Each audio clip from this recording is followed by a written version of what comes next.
Buenas tardes, Miss. Buenas tardes, chicos.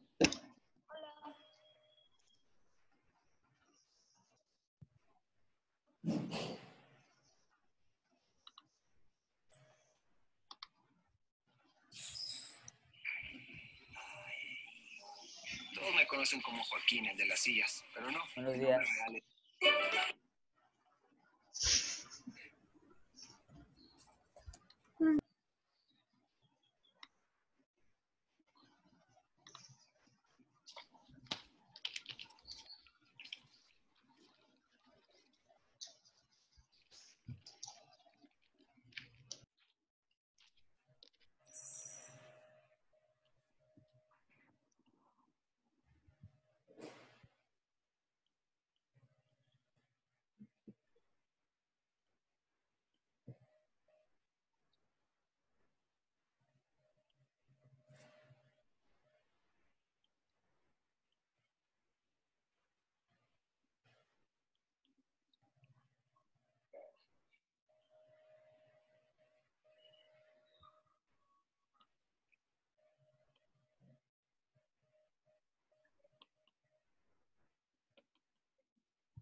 Bromomento.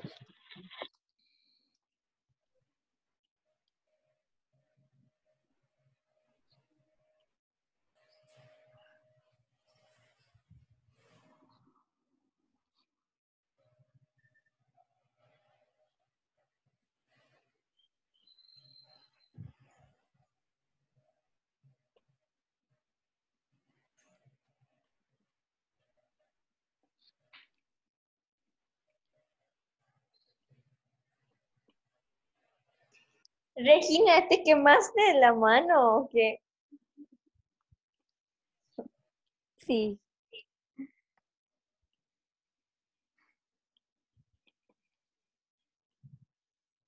Consigue atención médica. La babita esa.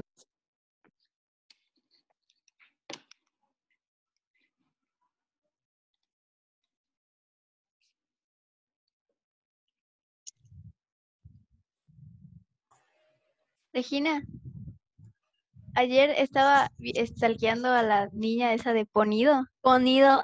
Y encontré tu comentario y yo, wait a minute. Yo tipo, Ponido. ¿Te han ponido los cuernos? Te han ponido, y yo tipo, ¿por qué si no estudian? Ya andan escribiendo cosas que ni entienden. Dinosaurio.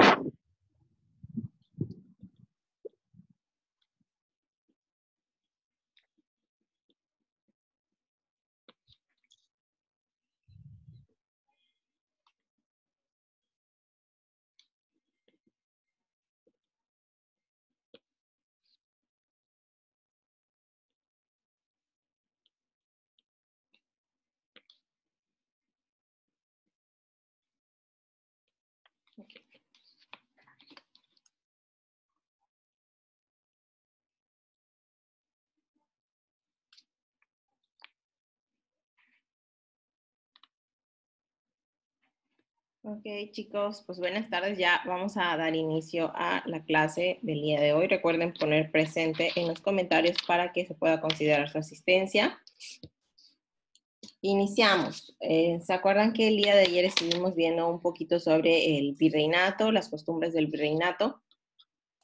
El día de hoy vamos a iniciar viendo un video sobre el virreinato. Nos lo resume en unos 5 minutitos todo lo que ya vimos y vamos a hablar de las costumbres que todavía prevalecen hasta nuestros días, tomadas del virreinato. Presten atención al video.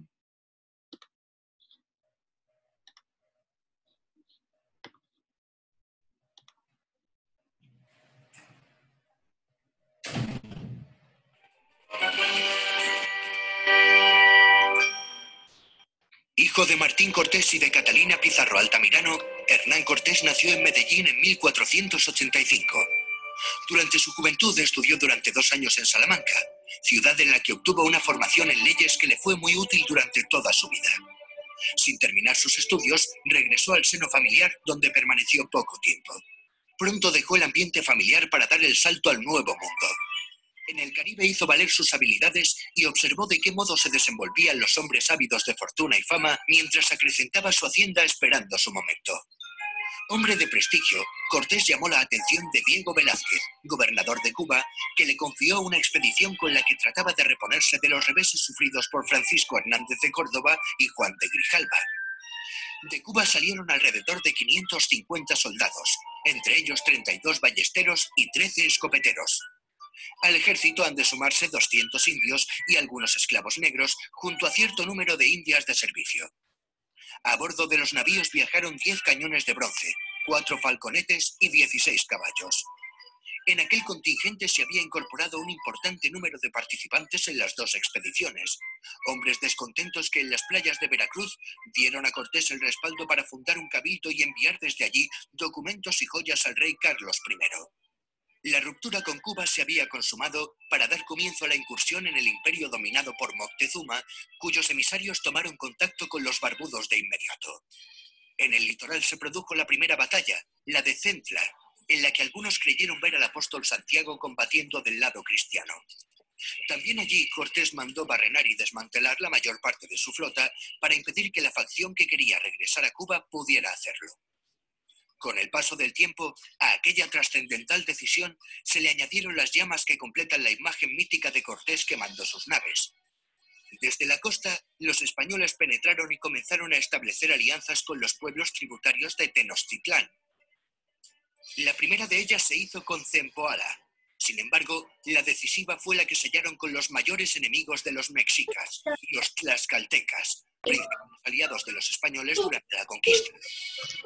Mientras todo esto ocurría, Moctezuma alternaba ofrendas con las que trataba de disuadir a aquellos hombres de entrar en su ciudad con estrategias bélicas. En la ciudad sagrada de Cholula, el emperador había previsto acabar con los españoles. Cortés, viendo las señales de una posible emboscada, se adelantó e hizo un baño de sangre entre la nobleza cholulteca. La conmoción pequeña matanza allanó el camino de los castellanos que cruzaron entre volcanes y se dirigieron a la capital del imperio, recibidos fastuosamente. La ciudad lacustre de Tenochtitlán les impresionó hondamente. Era tan bella que la isla, dentro de un lago comunicado por calzadas interrumpidas por puentes levadizos, permitía dejar aislados a sus visitantes. Temerosos de ello, los españoles secuestraron a Moctezuma, que ya había atacado a los blancos en su retaguardia. Durante meses, Cortés y Moctezuma convivieron dentro del palacio de Axayácatl. Sin embargo, aquella calma quedó rota con la llegada a la costa de los hombres de Velázquez, encabezados por Pánfilo de Narváez. Aquellos españoles pronto establecieron pactos con Moctezuma, que seguía conservando mucho de su poder. Era preciso neutralizar a aquellos españoles que amenazaban lo logrado hasta ese momento, por lo que Cortés abandonó la ciudad dejando en ella a Pedro de Alvarado. La victoria cayó con facilidad del lado extremeño, que usó de toda su astucia para desactivar a Narváez. Con muchos de los soldados de este incorporados a su tropa, Cortés no tuvo tiempo para paladear su victoria, pues en la capital, Alvarado, temiendo un ataque, había masacrado a la nobleza mexica. A partir de entonces, la calma abandonó a los españoles, que se vieron asediados en su palacio.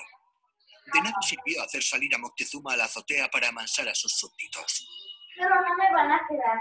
Su poder fue abatido de una pedrada. ¿Cómo se llama? Cortés dispuso la huida de la ciudad, que se produjo durante la famosa historia como la Noche Triste. En ella, gran parte del ejército español y de los aliados tlaxcaltecas murieron en los pasos de la calzada de Tacuba a manos de los mexicas. Golpeados por aquel revés, en la batalla de Otumba y de regresar a Tlaxcala, donde fueron atendidos. Un factor añadido, una epidemia para la que los naturales no tenían defensas, comenzó a propagarse. En Tlaxcala, Cortés diseñó un contragolpe anfibio. Yo pensé que hoy era 27, por eso. Que debían navegar por la laguna en apoyo de la infantería y la caballería. Así se hizo. Bajo las órdenes de Martín López, se cortó la madera y se elaboraron que, a hombros de los indios, se llevaron a la orilla del lago Texcoco, donde se armaron los bergantines. La ofensiva final sobre Tenochtitlán combinó las acciones en las calzadas con el apoyo de aquellos barcos para los que las canoas no eran rival. Poco a poco el ejército español, aumentado por un creciente número de aliados, fue encerrando a los bravos mexicas que fueron capaces de hacer mucho daño antes de su rendición causada en gran medida por el desabastecimiento y las enfermedades. El 13 de agosto de 1521, después de más de 2 meses de asedio en los que la ciudad quedó arrasada, el último emperador, Cuauhtémoc, fue apresado mientras trataba de huir a bordo de una canoa.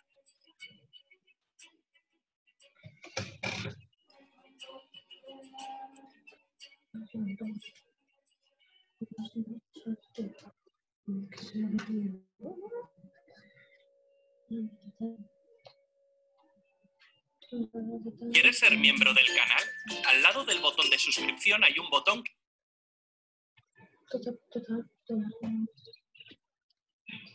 Okay.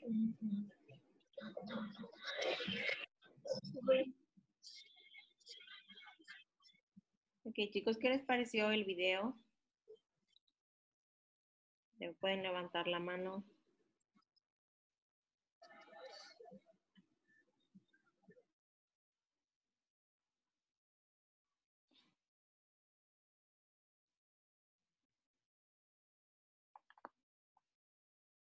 Muy bien, Roberto, muchas gracias.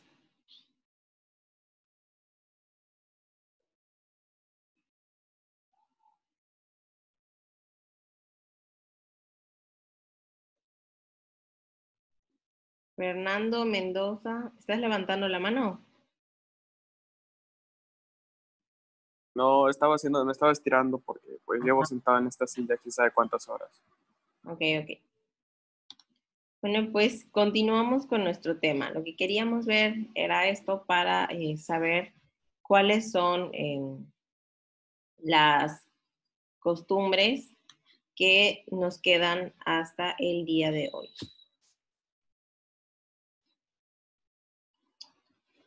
¿Alguien tiene en mente cuál podría ser una de las características o alguna de las costumbres que nosotros tenemos hasta el día de hoy?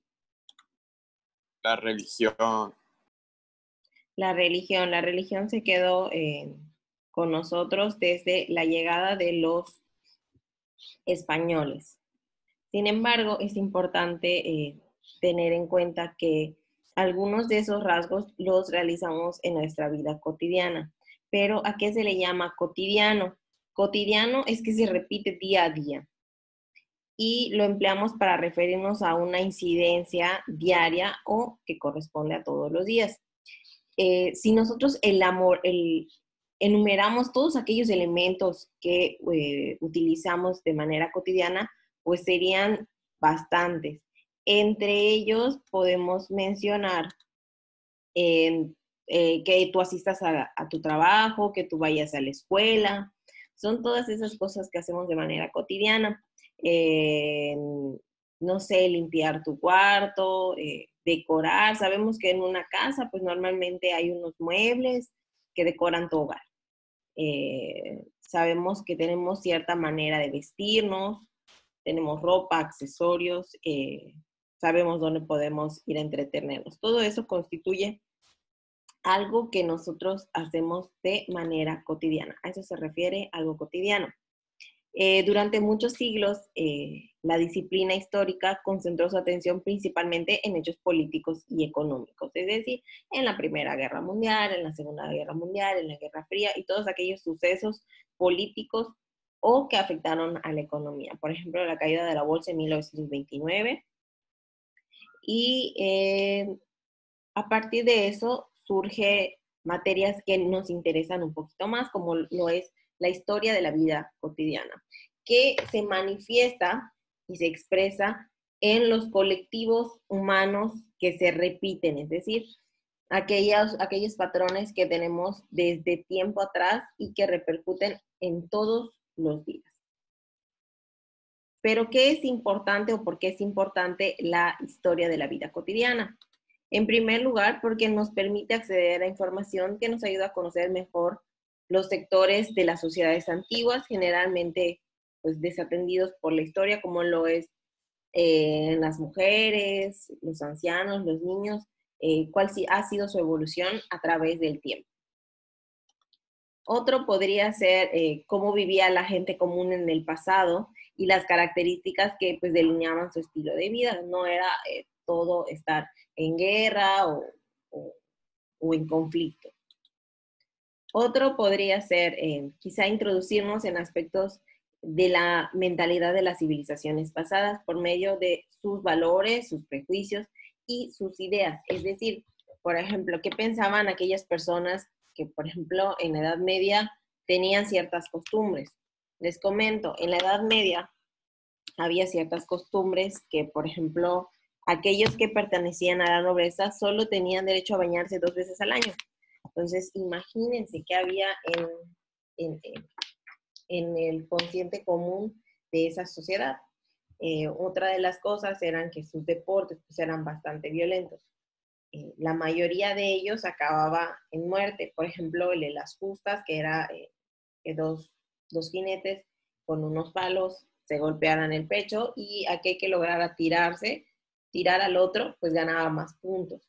O incluso como lo hacían en el Coliseo Romano, en el que los reyes o los de la clase alta se divertían viendo sufrir a otros, es decir, había espectáculos en donde las personas, los hombres luchaban con bestias como lo eran los osos, leones, etc.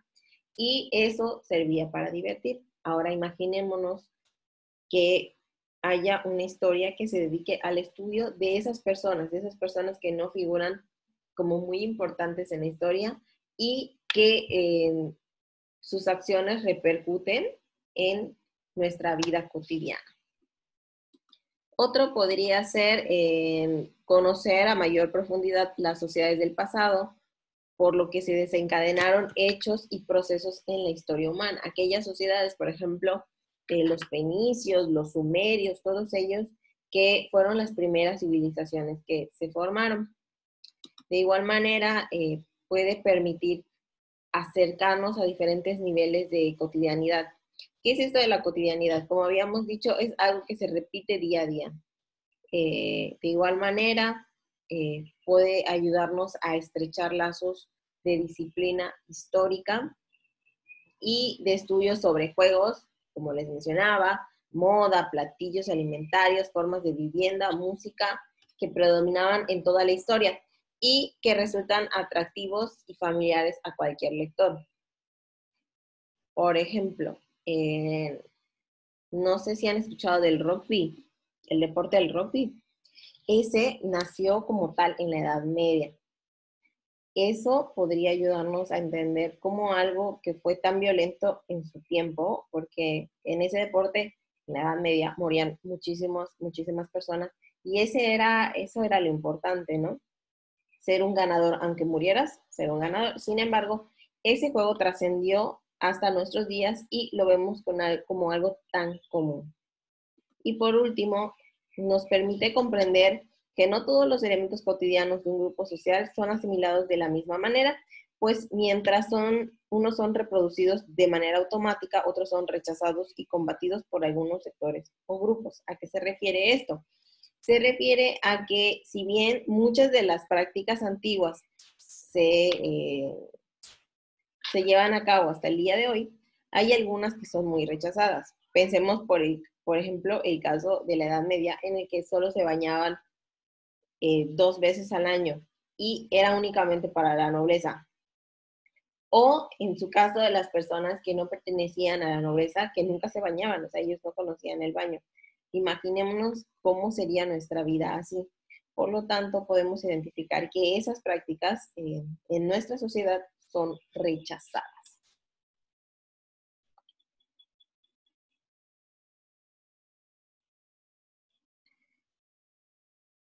¿Alguien podría mencionarme una costumbre que se hacía antes y que continúa hasta ahora?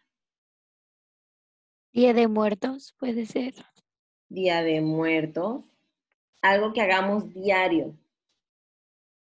Puede ser la comida, puede ser... Mole. Pero no existía el mole hace muchos años. Pero usted había dicho que se había introducido, que las monjas eran las que intentaban experimentar con todos los alimentos. Ajá, Creo que ellas habían inventado el mole, algo así. el mole. Quesadillas.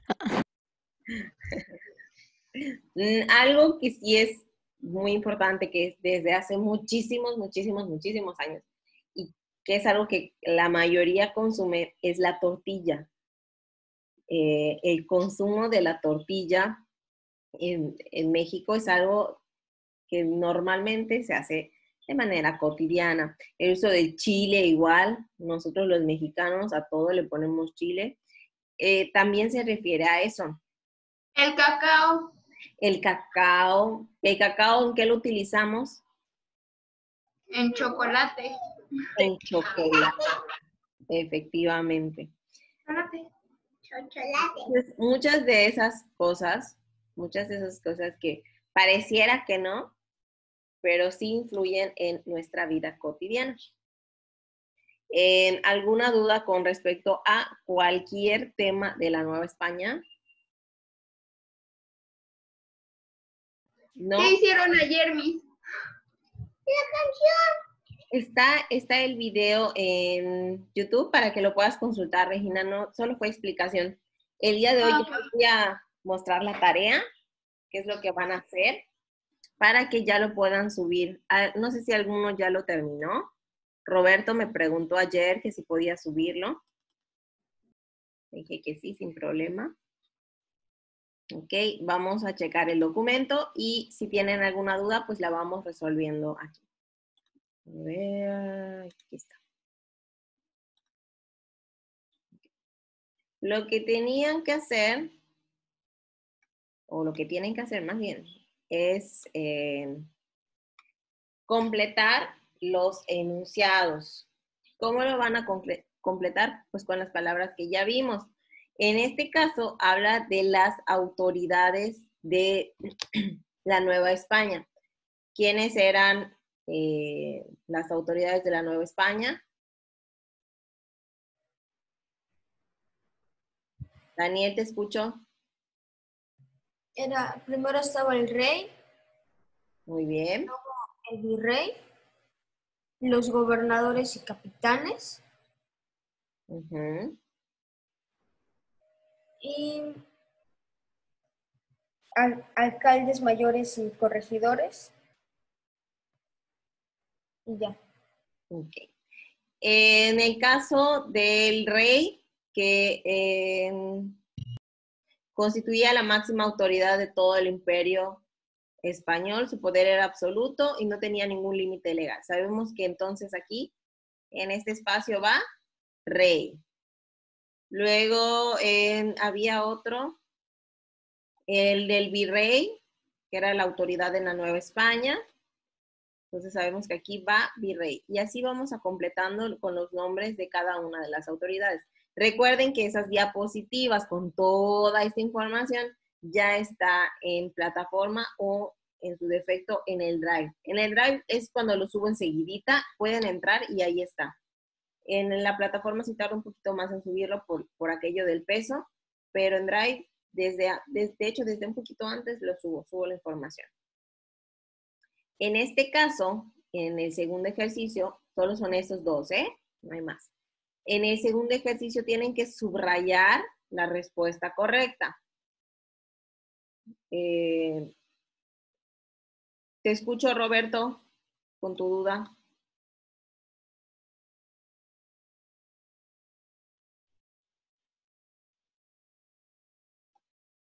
Roberto, te escucho con tu duda. Sí, sí lo puedes subir como foto, Roberto. Claro que sí.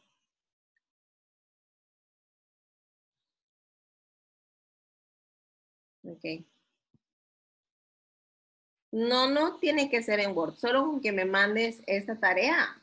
Si lo hiciste copiado a mano, está bien, no pasa nada. Si solo me quieres copiar, por ejemplo, en el segundo caso donde dice los órganos encargados de administrar diferentes aspectos políticos.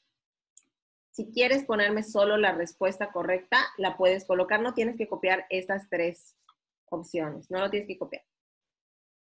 En este caso, solo tienen que subrayar las preguntas. Cuando terminen, suben el documento en la plataforma y yo ahí se los califico. ¿Cómo que subrayar las preguntas? Las respuestas, perdón. Por ejemplo, vamos a responder las primeras. Dice, órganos encargados de administrar los diferentes aspectos políticos, económicos y sociales de cada pueblo, villa o ciudad.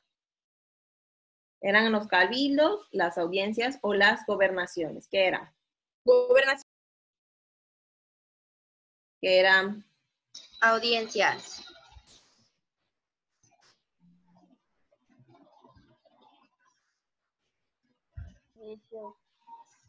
Eran audiencias, ¿no? ¿Qué eran, chicos? Solo escucho que 2 personas están participando. Según yo, las audiencias. Ok. Las audiencias. ¿Cuál de los siguientes sectores económicos no existía en el territorio nacional hasta que fue introducido por los españoles? Está ganadería, comercio y pesca. Ganadería. Ganadería. Ganadería. Muy bien. Ganadería. Asentamientos creados por los españoles para congregar a los indígenas, los cuales contaban con su propia legislación, cabildo y tierras comunales.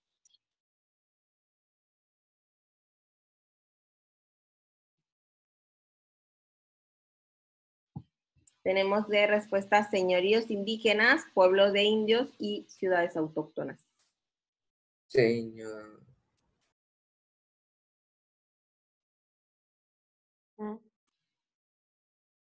¿Qué era, chicos? Las ciudades autóctonas. Autóctonas. Autóctonas, entonces. ¿Solo 2 personas? Ahí sí tengo duda, maestra. Yo puse ciudades autóctonas, pero tengo duda. ¿Tú cuáles? ¿Por qué tienes duda, Dani? Pues las ciudades autóctonas son las ciudades que surgen ahí en un mismo pueblo, ¿no?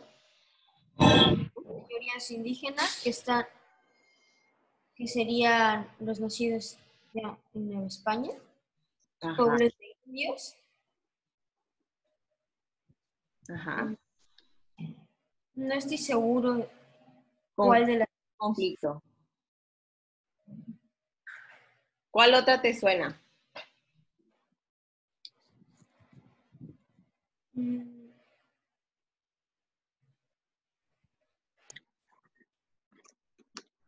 Miss, yo digo así seguro 100% que es ciudades autóctonas. Sí, ciudades autóctonas. Esa es autóctonas, así fluido, autóctonas. Es la respuesta correcta, José. Autóctonas.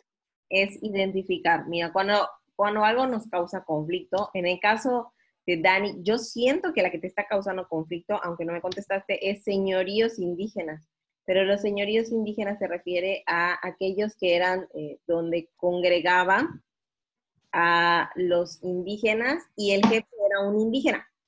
Entonces, Aparte de los señoríos indígenas, no, o sea, no los mencionamos en todo lo que explicó la maestra, ¿no? ¿O sí? Exacto, no lo mencioné, por lo tanto, como no fue creado por un español, entonces no puede ser la respuesta correcta. La respuesta correcta es ciudades autóctonas. ¿Sí? Sí, ya me quedó claro. Ok, y en el sector productivo de mayor éxito económico en Nueva España fue... ¡Comercio! ¿Qué? Comercio. Estuvimos hablando casi 20 minutos de eso. ayer. Minería, obvio, minería, claro, maestra, minería. Minería, muy bien. Entonces, solo contestan estas preguntas. Maestra, lo voy a copiar en mi libreta. ¿Tengo que copiar todas las opciones? No, solo con que me copies la pregunta y con que me copies la respuesta, está bien. ¿Sale? Miss, ¿el archivo está en biblioteca o dónde está? El archivo está dentro de la tarea, ya lo subí, está dentro de la tarea. Lo pueden dar a descargar y ahí está el archivo. Ok, gracias. Ok, chicos, ¿alguna duda más?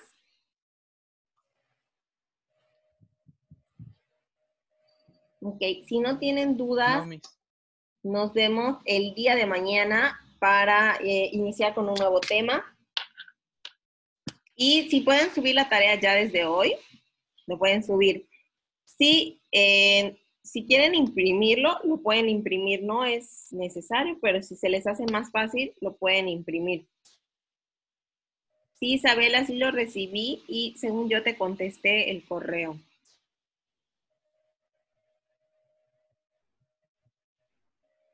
¿Se lo tenemos que mandar a su correo o por la plataforma? Todo es por plataforma. Todo es por plataforma. Ah, ok. Es que como ahorita dijo del correo de Isa, por eso pensé, pero... No, es que Isabela tenía una duda y me mandó un correíto con su duda. Entonces, Ah, ok. ya le contesté. Okay. Recuerden, todo en plataforma. Se sube la tarea en plataforma. Si no tienen ninguna duda, nos vemos el día de mañana. Se puede hacer en Word, Enrique. Si tú gustas, lo puedes hacer en Word.